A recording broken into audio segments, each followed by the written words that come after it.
این آبادی را بینید. همتون تکرار به تکرار به استقلالیت ما مبارکباد میگم. نه پرچم‌جو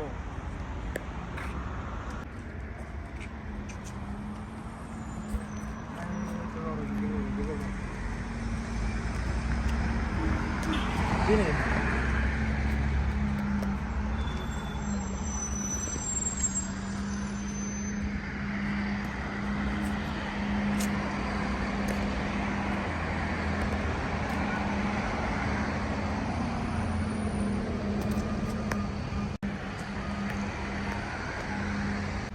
یک جای تماشا کرده رفتن میگیره.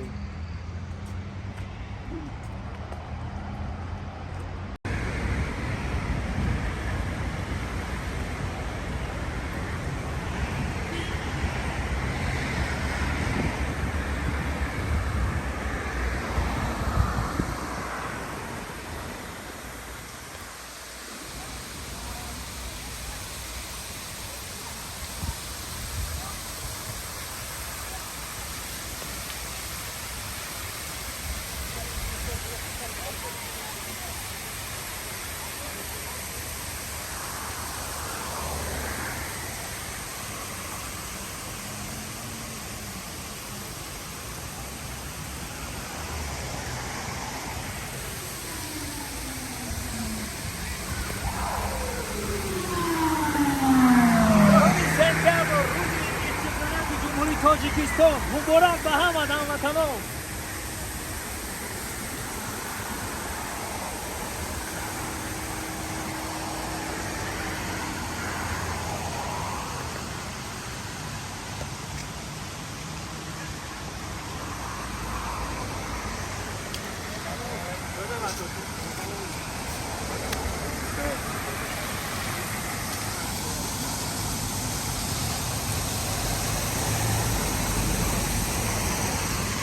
راستی گم دوستان عزیز، آبادی را بینید.